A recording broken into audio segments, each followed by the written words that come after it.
قال اللہ تبارک و تعالی فی القرآن المجید والفرقان الحمید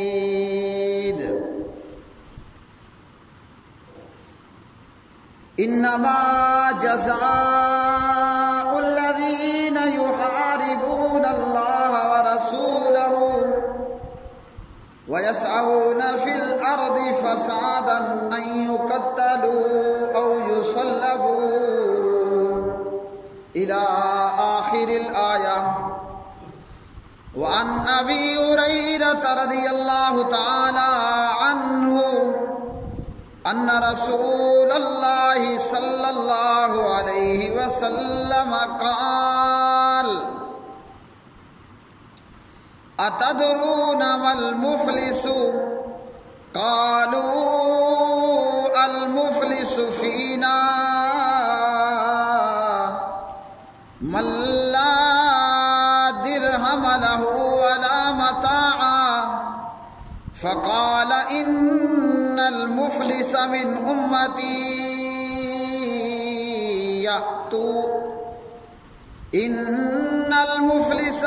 أمتي يأتي يوم القيامة بصلاة وصيام وزكاة ويأتي قد شتم هذا وقذف هذا وأكل مال هذا وسفك دم هذا وضرب هذا فيعطى هذا من حسناته وهذا من حسناته فإن فنيت حسناته قبل أن يقضى ما عليه أخذ من خطاياهم فطرحت عليه ثم طرح في النار رواه مسلم اللهم صل على محمد وعلى آل محمد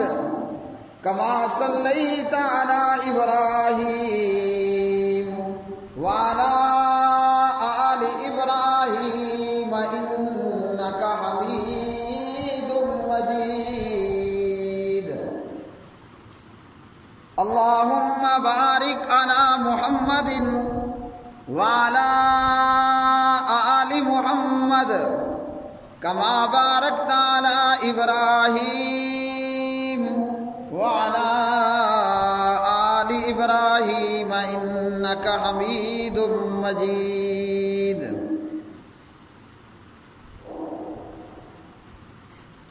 ہر قسم کی حمد و ثنا اللہ مالک الالام، اللہ ذوالجلال والاکرام، اللہ خالق و مالک کے لیے بے شمار درود و سلام نبی مکرم رسول معظم محمد مصطفیٰ احمد مجتبیٰ مقتدیٰ پیشوا جناب محمد الرسول اللہ صلی اللہ علیہ وآلہ وسلم کی مبارک ذات پہ۔ قرآن مجید فرقان حمید اللہ سبحانہ و تعالیٰ کا عطا کردہ یہ دین اسلام اور اللہ سبحانہ و تعالیٰ کے احکامات اور اللہ سبحانہ و تعالیٰ کی طرف سے عائد کردہ فرائض، قرآن مجید فرقان حمید دین اسلام ہمیں جہاں اللہ سبحانہ و تعالیٰ کی عبادت کا حکم دیتا ہے اور وہ عبادت جو تنہا صرف ایک اللہ وحدہ لا شریک اللہ معبود برحق کی ہو، اور اسلام عبادت کے ساتھ ساتھ ہمیں حقوق العباد کے حوالے سے بھی رہنمائی کرتا ہے۔ اسلام جو کہ دین فطرت ہے اور اسلام جو کہ دین حق ہے، ہمیں دنیا کے معاملات میں اور لوگوں کے معاملات میں بھی پوری طرح رہنمائی کرتا ہے۔ انسان اللہ سبحانہ و تعالیٰ کی ایک بڑی ہی بہترین مخلوق ہے، اور یہ انسان اور حضرت انسان اللہ سبحانہ و تعالیٰ کی وہ مخلوق ہے کہ رب العالمین نے، رب کائنات نے اسے اپنے دونوں ہاتھوں سے پیدا بنایا۔ اللہ نے انسان کو پیدا کیا تو انسان کو اپنے دونوں ہاتھوں سے تخلیق کیا اور فرمایا کہ خلقتہ بیدی، میں نے جناب آدم کو اپنے دونوں ہاتھوں سے تخلیق کیا۔ تو اللہ کی مخلوقات تو بہت زیادہ ہیں، اللہ کی مخلوق تو بہت زیادہ ہے، ہر ایک مخلوق کا اپنا مقام اور اپنا رتبہ ہے، لیکن اللہ کی تخلیق یہ حضرت انسان، یہ اللہ سبحانہ و تعالیٰ کی تخلیقات میں سب سے پیاری اور سب سے بڑے رتبے والی اور سب سے بڑے مقام والی مخلوق ہے۔ حضرت انسان کا یہ رتبہ بہت بڑا رتبہ ہے، اور انسان کا یہ بہت بڑا شرف اور کمال، اللہ کی طرف سے حضرت انسان کو یہ بہت بڑا اعزاز حاصل ہے کہ اللہ پروردگار عالمین نے انسان کو، بابا جی آدم ہمارے والد محترم حضرت آدم علیہ السلام کو اپنے دونوں ہاتھوں سے پیدا کیا، یہ بہت بڑا اعزاز۔ اس کے بعد اللہ سبحانہ و تعالی انسان کو ایک اور بہت بڑے اعزاز سے نوازتا ہے۔ وہ اعزاز نہ جناب جبرائیل کو ملا، وہ مقام نہ جناب میکائیل و اسرافیل کو، نہ ملک الموت کو ملا۔ ملک الموت جسے ہم اسرائیل کے نام سے جانتے اور پہچانتے ہیں، اللہ نے انسان کو وہ رتبہ اور وہ مقام عطا کیا جو رتبہ اور مقام ملائکہ کو بھی نہیں ملا۔ اور مزید یہ کہ ہم سے پہلے جو اللہ نے مخلوق پیدا کی، جسے اللہ نے شر اور خیر کا، اپنے نفع اور نقصان کا اختیار بھی دیا، اور وہ ہیں حضرات جنات۔ اللہ نے جو رتبہ، جو مقام، جو شرف، جو عزت، جو پروٹوکول، جو اعزاز حضرت انسان کو دیا، وہ رتبہ، وہ مقام ہم سے پہلے، مطلب ہم انہیں اپنا بڑا بھی کہہ لیں، ہم سے پہلے جناب جنات کو بھی وہ مقام نہیں ملا۔ وہ رتبہ، وہ اعزاز کیا ہے کہ اللہ وحدہ لا شریک فرماتے ہیں وَإِذْ قُلْنَا لِلْمَلَائِكَةِ اسْجُدُوا لِآدَمَ، اے ملائکہ آدم کو سجدہ کرو۔ اللہ تعالیٰ فرماتے ہیں کہ ہم نے ملائکہ سے کہا، ملائکہ کو یہ حکم دیا، اسجدوا لآدم، جبرائیل آپ بھی، میکائیل آپ بھی، اسرافیل آپ بھی، ملک الموت تم بھی۔ اللہ سبحانہ و تعالیٰ نے اپنے ملائکہ کو یہ حکم دیا کہ آدم کو سجدہ کرنا ہے، فسجدوا، سب کے سب فرشتوں نے جناب آدم علیہ السلام کو سجدہ کر دیا، الا ابلیس، سوائے ابلیس کے۔ اب یہ مقام اور یہ رتبہ اور اعزاز کس کا ہے؟ یہ اللہ سبحانہ و تعالیٰ نے حضرت انسان کو دیا۔ تو پتہ چلا کہ انسان کس قدر عظیم مخلوق ہے۔ اللہ کی تخلیق میں سب سے سپریم اور بے نظیر تخلیق وہ حضرت انسان ہے۔ اور اتنا نہیں، آگے دیکھیے انسان کا اور آدم کا اعزاز، آدم کا یہ اعزاز اور مقام کہ ابھی آدم پیدا کیا گیا ہے، اللہ نے اسے اپنے دونوں ہاتھوں سے بنایا، اور وہ حضرت اور وہ ذات اور وہ شخصیت جس کا نام کہا جاتا ہے کہ عزازیل تھا، جس کا نام کیا تھا؟ عزازیل، وہ جو عبادت کرتے کرتے ملائکہ کی جماعت میں ایک بہت بڑا مقام حاصل کر لیتا ہے۔ عزازیل نام کا یہ شخص یا عزازیل نام کا یہ فرد اتنی عبادت کرتا ہے کہ ہے جنات میں سے، مگر اپنی عبادت کی وجہ سے یہ ملائکہ کے اندر بہت بڑا مقام بنا لیتا ہے، بہت بڑا اللہ کا ولی بن جاتا ہے۔ لیکن جس کا نام عزازیل، الا ابلیس، ابلیس نے آدم کو سجدہ نہیں کیا اور انکار کر دیا۔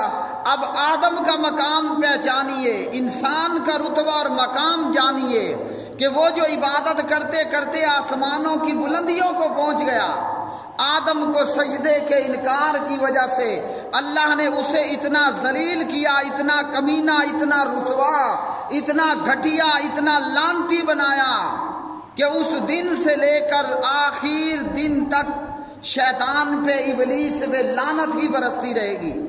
پیارے بھائیو، یہ ساری شان اور یہ مقام کس کی ہے؟ یہ انسان کی ہے۔ اور جب انسان اتنی بڑی اعلیٰ مخلوق ہے تو مجھے بتائیے کہ ایک انسان کا قتل اللہ وحدہ لا شریک کے نزدیک کس قدر عظیم گناہ ہوگا۔ جب جس پیغمبر کا ہم کلمہ پڑھنے والے ہیں بھائیو، جس پیغمبر رحمت کا، رحمت للعالمین کا ہم کلمہ پڑھنے والے، ہمیں ہمارے نبی نے صحیح بخاری میں بتایا کہ بنی اسرائیل کی ایک عورت نے ایک بلی کو قید کر لیا، بند کر کے رکھا، اور اس بیچاری بلی کو بھوکا پیاسا رکھ کر مار ڈالا۔ نبی رحمت صلی اللہ علیہ وسلم نے کیا فرمایا؟ یہ بنی اسرائیل کی عورت اس بلی کے قتل کے جرم میں جہنم ڈال دی گئی، جب اللہ کے ہاں اس کی مخلوق بلی کا اتنا مقام ہے، جو کبوتر بھی کھا جاتی ہے، مرغیاں بھی کھا جاتی ہے، چوزے بھی کھا جاتی ہے، دودھ بھی پی جاتی ہے، برتن جناب کچن کے اندر برتنوں کو گرا کر برتن بھی توڑ جاتی ہے۔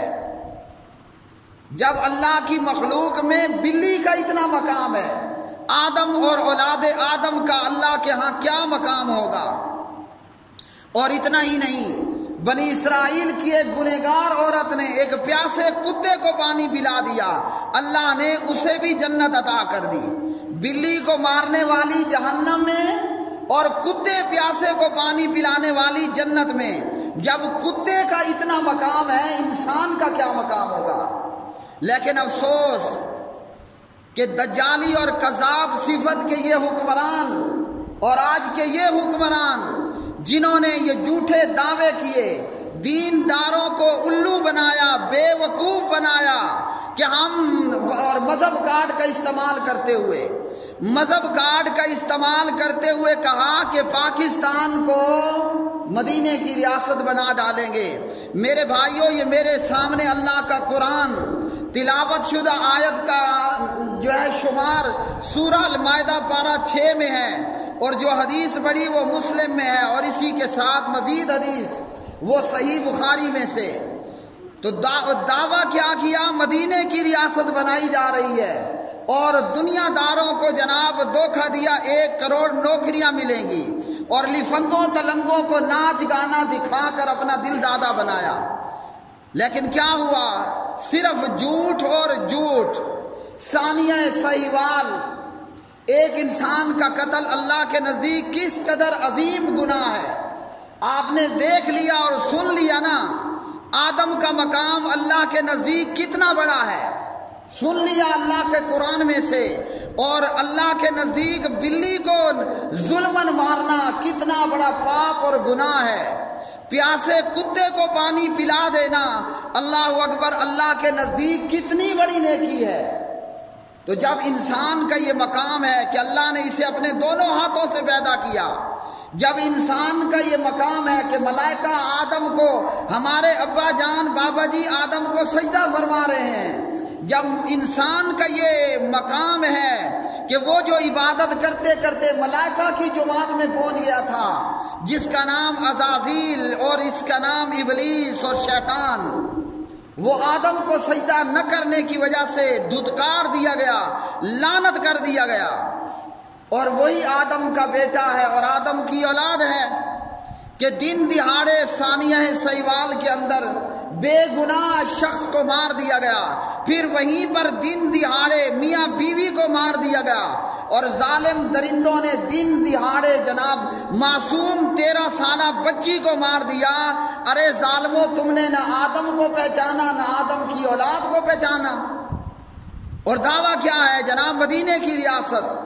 آئیے، مدینے کی ریاست میں انسان کا قتل کتنا بڑا گناہ تھا، ایک انسان کا قتل کتنا بڑا گناہ تھا مدینہ پاک کی ریاست میں۔ قرآن مجید فرقان حمید ہمیں یہ بتاتا ہے من اجل ذالک کتبنا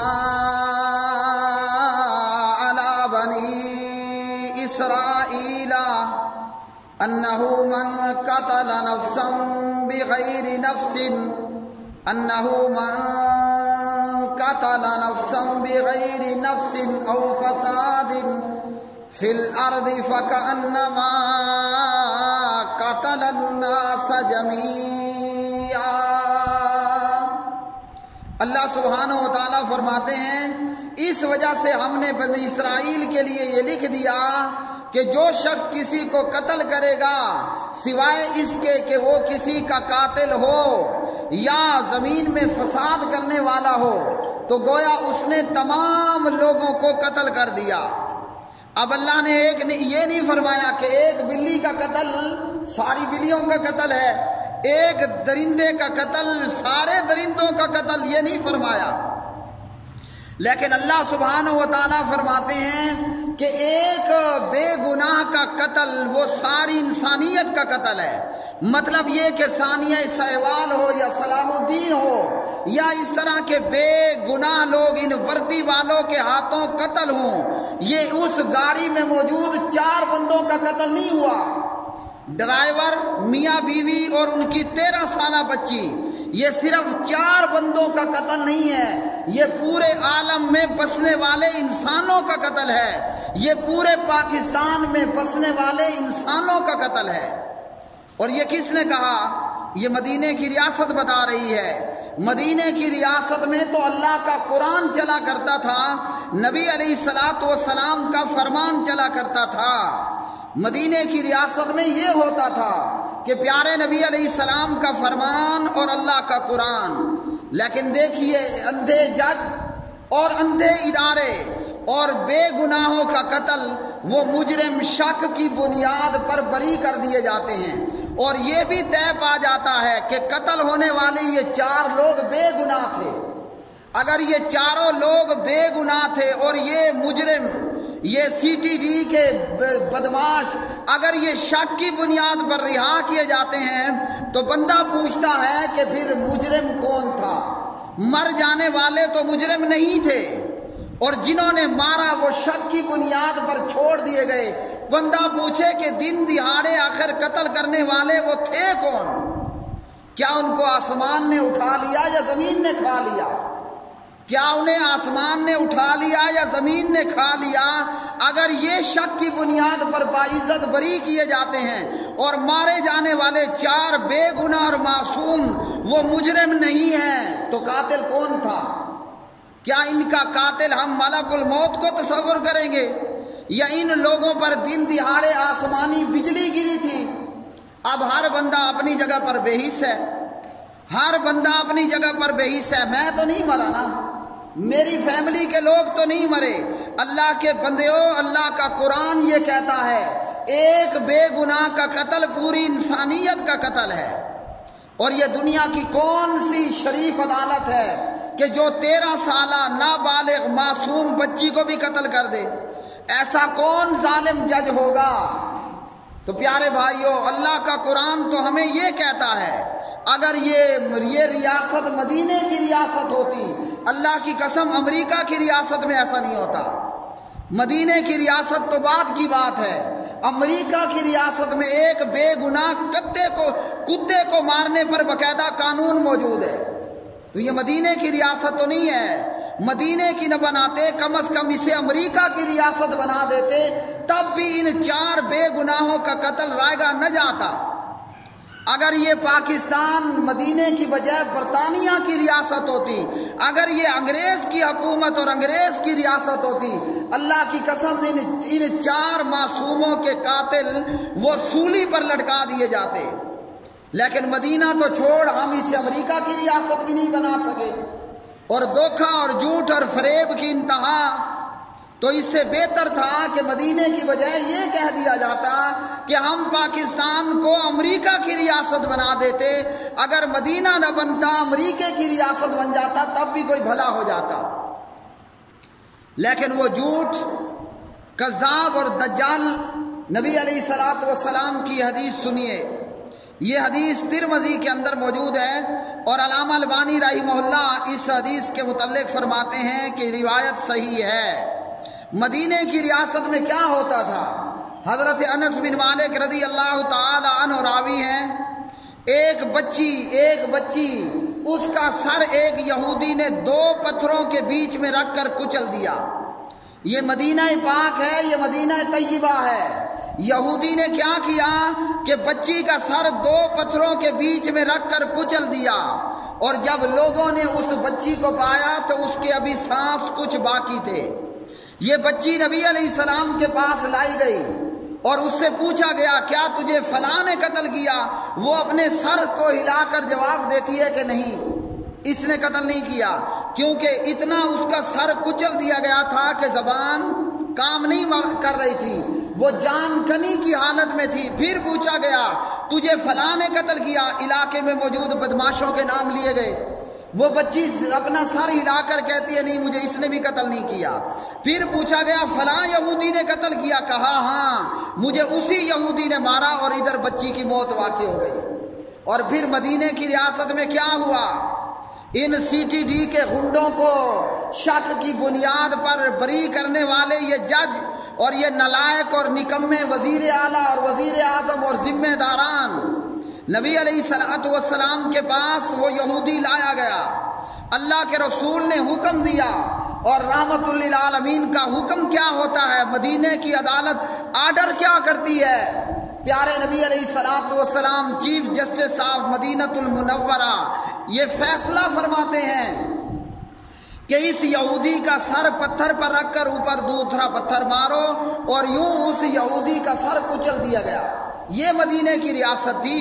ہمارا ملک مدینہ کی ریاست تو چھوڑ، اگر امریکہ کی ریاست بھی ہوتا، ان 4 بے گناہوں کا قاتل اللہ کی قسم نہ اسے زمین جگہ دیتی نہ اسے آسمان جگہ دیتا۔ اور دیکھیے ورلڈ ٹریڈ سینٹر پر حملہ ہوا، کس نے کیا اللہ جانے، لیکن امریکہ نے پوری دنیا کو تہس نہس کر کے رکھ دیا۔ اور ہماری صورتحال یہ ہے۔ آخری حدیث سن لیجئے، وہ حدیث یہ ہے کہ پیارے نبی علیہ السلام سے حضرت ابو ہریرہ روایت کرتے ہیں رضی اللہ عنہ، آپ نے پوچھا اتدرون مل مفلس، جانتے ہو کہ مفلس کون ہے؟ صحابہ کرام نے کہا مفلس وہ ہے جس کی جیب بھی خالی ہے، کوئی کوٹھی بنگلہ مکان بھی نہیں ہے، لا درہم لہ ولا متاع، نہ کوئی سامان دنیا ہے نہ جیب میں کوئی ٹکا پیسہ ہے۔ آپ نے فرمایا میری امت کا مفلس یہ نہیں ہے، میری امت کا مفلس وہ ہے جو قیامت کے دن آئے گا نمازی ہوگا۔ یہ پولیس والے، یہ جج، یہ فلاں حاجی بھی ہیں، قاضی بھی ہیں، نمازی بھی ہیں، فرمایا وہ نمازی ہوگا، وہ روزے دار ہوگا، وہ زکوٰۃ دینے والا ہوگا، لیکن کسی کو گالی دی ہوگی، کسی پہ تہمت لگائی ہوگی، کسی کا مال کھایا ہوگا تو کسی کا سانحہ ساہیوال کی طرح بے گناہ خون بہایا ہوگا۔ اور پھر کیا ہوگا کہ ان مظلوموں کے، اس ظالم کی نیکیاں لی جائیں گی، ظالم کی نیکیاں لے کر مظلوم کے اعمال نامے میں ڈالی جائیں گی، اور پھر یہ ہوگا کہ مظلوموں کے گناہ لے کر ظالم کے پلڑے میں ڈال دیے جائیں گے، اور پھر اس بندے کو جہنم رسید کر دیا جائے گا، جہنم میں ڈال دیا جائے گا۔ آج دنیا کی عدالت سے قاتل اور مجرم اور پیسے والا اور دولت مند اور چودھری جناب اور وزارت والا اور حکومت والا دنیا کی عدالت سے تو بچ جاتا ہے، وہ دنیا کی عدالت سے بچ جاتا ہے، لیکن کل قیامت کا دن ہوگا، ان بے گناہ سانحہ ساہیوال کے مقتول ہوں یا دیگر وہ بے گناہ اور معصوم لوگ جو ان وردی والے غنڈوں کے ہاتھوں مار دیے جاتے ہیں، کل قیامت کا دن ہوگا، اللہ کی عدالت ہوگی، اور پھر ان ظالموں کو اپنے کیے کا ذرہ ذرہ کا اللہ کی بارگاہ میں اور اللہ کی جناب میں حساب دینا ہوگا۔ نہ کوئی سفارشی ہوگا، نہ کوئی پیسہ چلے گا، نہ کوئی روب دبدبہ چلے گا، اور نہ چودراہٹ کام آئے گی۔ اللہ سبحانہ و تعالیٰ سے دعا ہے کہ معصوم اور بے گناہ قتل ہونے والے اللہ تعالیٰ ان کے درجات کو بلند فرمائے، اور اللہ تعالیٰ ان کے ورثاء کو صبر جمیل عطا فرمائے۔ اللہ تعالی ہمیں ظالم بننے سے بھی بچائے اور اس طرح ظلم و بربریت کا شکار ہونے سے بھی اللہ وحدہ لا شریک ہمیں بچائے۔ وآخر دعوانا ان الحمد للہ رب العالمین۔